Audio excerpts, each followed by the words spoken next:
Hello, my name is David Sand, CEO of Uwin Iwin International.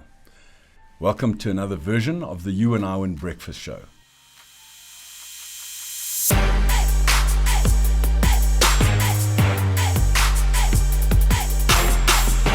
Today I have a very special guest in studio with me, Deepak Nachnani, who is the co-founder of the Avniro Group, building a conglomerate of digital SaaS businesses. He is also a Marshall Goldsmith 100 Coaches member. Deepak, welcome to the show. Thank you, David. Thank you. Good morning to everybody. And it's a pleasure to be here on your show, David. Thank you so much for making the journey from Mumbai, India, to come and join us on the 30th year celebration that we had on Friday. Spend a bit of time with me in the bush, and to be here for the HR Summit in Santon tomorrow. Absolutely. I'm looking forward to tomorrow, and I'm still recovering from the weekend. So thank you for being a gracious host, and we had a wonderful time being here. That was a very short intro that I did, but you have a tremendous bio. Would you mind introducing yourself a little bit? And please don't be modest. Tell us the stories of where you've been in the world and what you've been up to. I'm a little uncomfortable talking too much about myself, so I'll try to be as elaborate as I can. Okay. But you celebrated your 30th birthday for the anniversary. This is my 30th country I've been to. So I was kind of what you call a global bum, Yes. a corporate mercenary, an expat for about 15 years, working for New York companies, fixing various issues across in the far reaches of their empires. And I was traveling 70% of the time and wanted to do something different. So I called up my best buddy, my co-founder, Nan, and said, hey, would you want to do something about the future? He said, of course, with you. So in 10 minutes, we had an agreement in place and started the journey in 2015. And the vision was very simple. Whatever we built has to be large scale. So, and we put a simple vision out there saying by 2030, one of us is caught at a small Caribbean airport. 2 out of 3 people, strangers we talked to there, should have either used or heard about our products. So that was a simple vision, just to blanket the planet on it.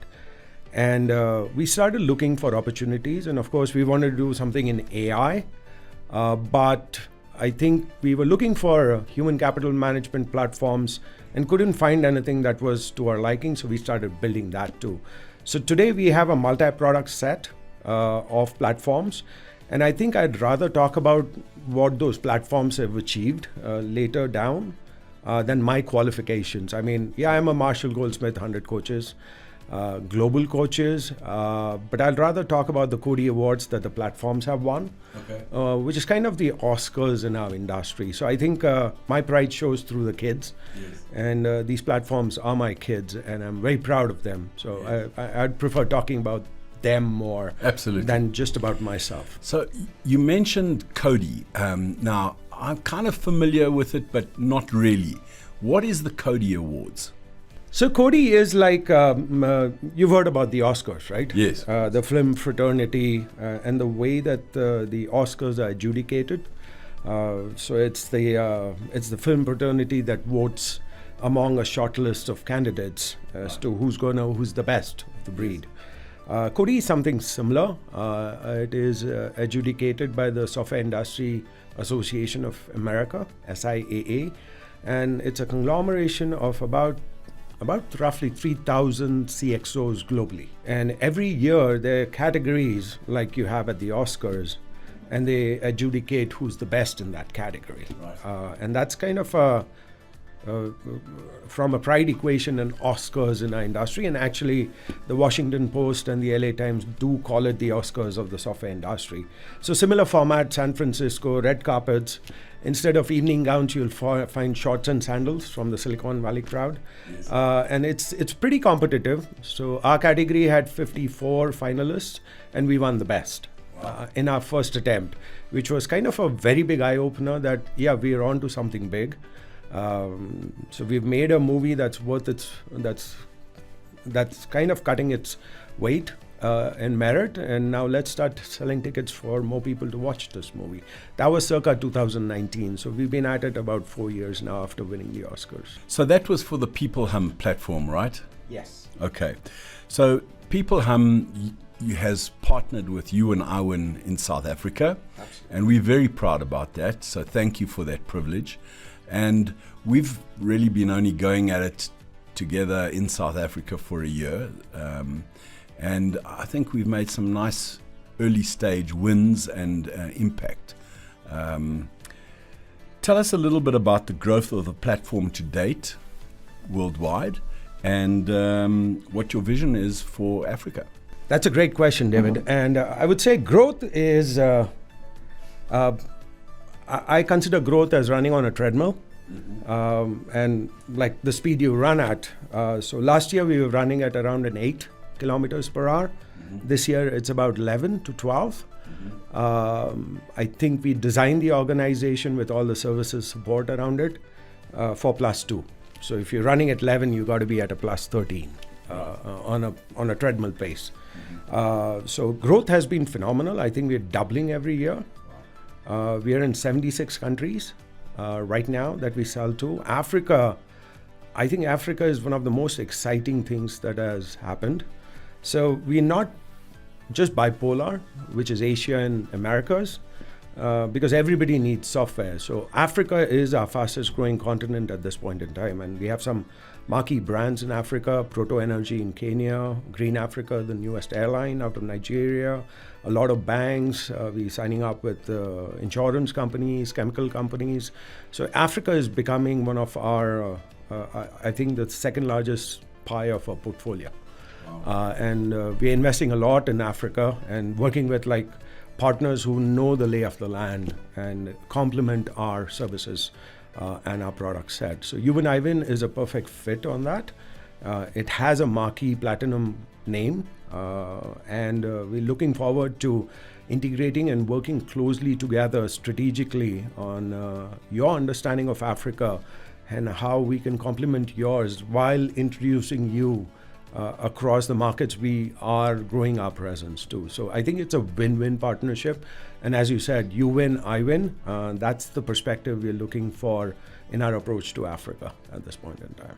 Yeah, we certainly have a Pan-African vision for what we do as Uwin Iwin, clients across the continent. And as we work in those different spaces, we're learning and growing and building relationships with customer base. So I think it's a wonderful fit, and I believe we're going to see great things into the future. So tell us a little bit about the current trends in the HR world that People Hum is addressing and solving for customers. That's a reason to be kind of question. Yes. And I think about that a lot because we do have to lay out the vision for the global teams to follow. So a couple of perspectives. What's coming down the pike and what are the pain points from the past that you have to fix. So AI is here, right? I mean, there's no denying it. Is AI going to change the world? Yes. Coupled with that, besides the AI part of it, the rate of change in marketplaces, in businesses, in digital, e-commerce has accelerated, right? So there's a concept that Bain has called mean time between change. And successful organizations have mean time between response lesser than mean time between change. It's very difficult to keep up with that metric at this point in time.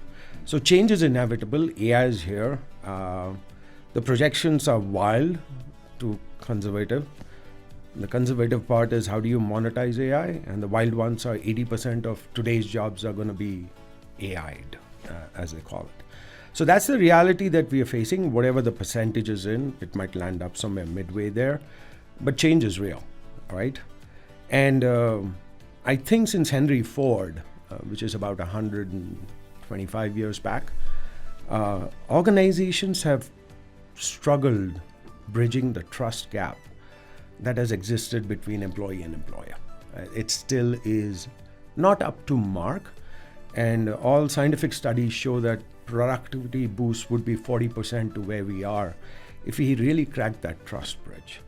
Now, trust is about transparency, right? A few bad actors spoil it for all and it becomes a policy. So how do you kind of identify at the unit level what are the bad actors? How do you build trust overall?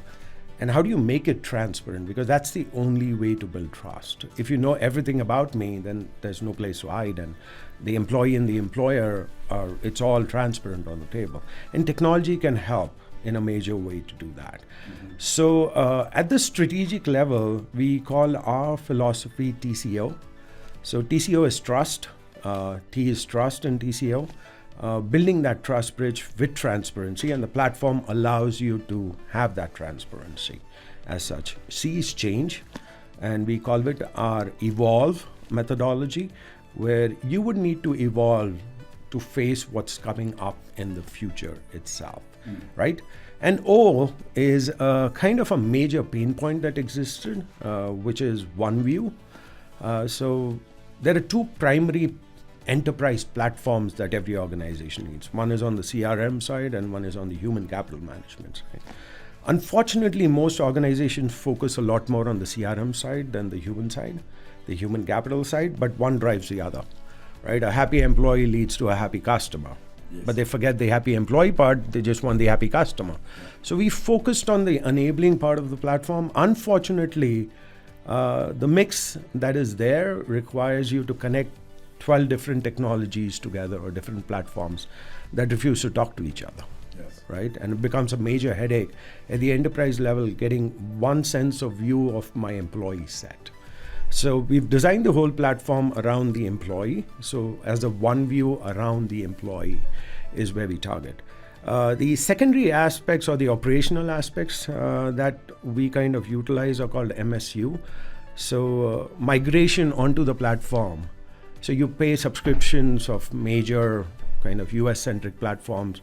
Let's say you're a 5,000 employee organization, you're paying $500,000 of subscriptions, and you have to get consultants and pay them $4 million to migrate stuff onto your platform.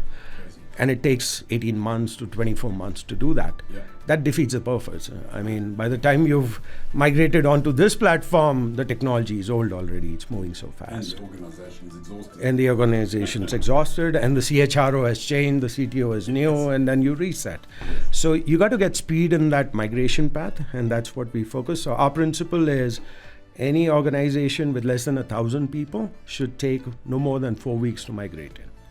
So we're setting that benchmark for our customers, right? The S part of it is support and scale.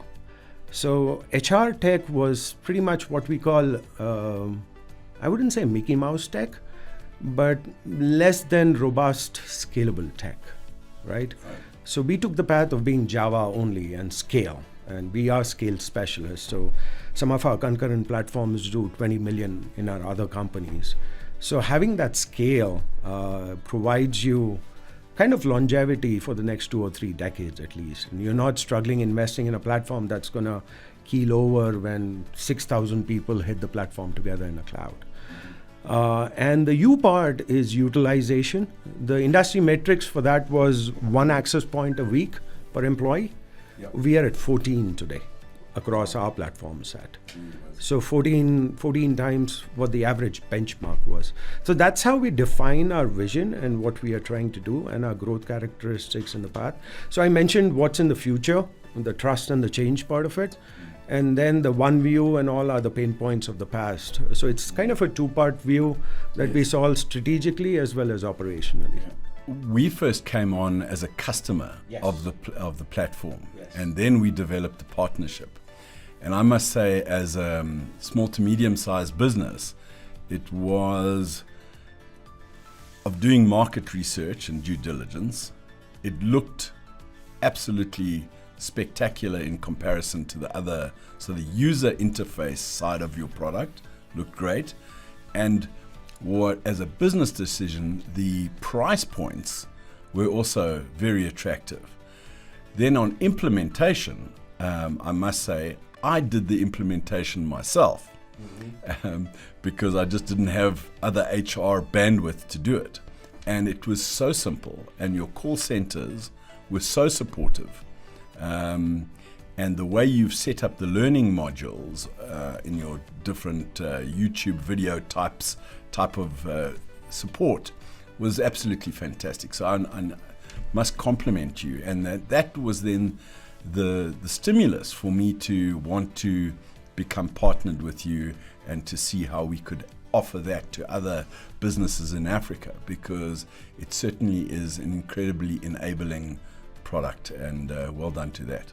Thank you so very much, and we're grateful to have organizations like yours trusting our platform itself today. And it's wonderful to hear such feedback come through, because all the work that goes on in the background to set it up seems to resonate with somebody who's looking at it. And I think thanks to those kind of efforts on support engineering and responsiveness that we do, I think our referral rate right now is 40%. So 40% of our new customers are coming through referral. And that, I think, in our roadmap path, we have arrived at like 4 years before plan to get to that kind of level. So I really appreciate the words that you said. You have a great team, and your aspects of business are global too and expanding. And it is an organization that's still coming out of the pandemic remote work kind of setup, and you still have a hybrid work setup. So I'm glad to hear such cases around the world where the platform is able to help clock in, clock outs, and those kind of things, as far as leaves attendance from the basic to performance management at the highest level, and including the automation frameworks that our platform offers you, that you mentioned in our conversation. So really grateful to be in South Africa and partnering with somebody with a blue blood name like Uwin Iwin. My final question, I've been involved in building tech to support our customer value proposition since 1999. You've been involved in tech of all sorts across your career. Now that you're an entrepreneur building tech-related businesses, what has that taught you as a leader? What are some of the nuggets that you can share with our audience? There's a Chinese proverb, and it's a positive proverb. As a blessing, they say, may you live in interesting times. I think that proverb is true if you look at it positively. Yes. We do live in very interesting times. Now, you could either think below the waves and blame nature for it, or you can ride the waves. So those are the two choices. I think we prefer to ride the waves. Sleep is a struggle as an entrepreneur. Yes. Trust is a premium as an entrepreneur. Corporate life teaches you about 30% of what you need as an entrepreneur. I have a postgraduate degree. Probably academics are becoming less and less relevant. I mean, I went to a top business school in the world, probably set me up 20-25% of the theoretical knowledge I would need. I think stay nimble, stay hungry are the two things I'll advise any entrepreneur. And tech is moving too fast. So we have a AI company too. So PeopleArm is well set in its evolutionary cycle with our expertise in AI too. So we're building the enablement, automation, intelligence kind of evolution around it.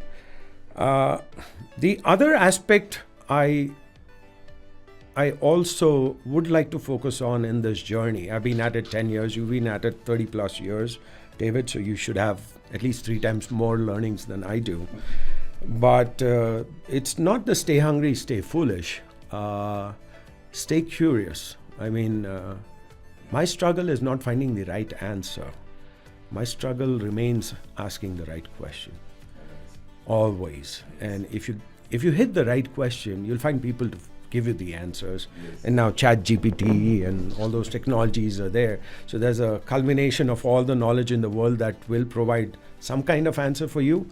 But like, if you like look at people like Elon Musk, what do you think Elon Musk is doing? He's not a rocket engineer, but he's building SpaceX.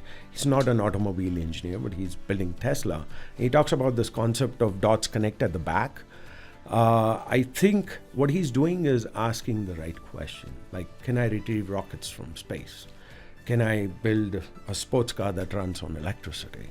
Can I connect two cities underground? So those are the questions that change lifetimes. Yes. And it's a lifetime of perfecting the art of asking the right question. And I still keep asking the right question. I mean, it's gone beyond asking, am I on the right path? How do I create the path ahead of me is more the question that matters to me at this point. So that's kind of one of the biggest learnings when you're in the driver's seat. It is scary at times. It is a roller coaster ride, but it has its thrills. And as long as you get up early in the morning to take on a new day and a new world, I think you'll just do well.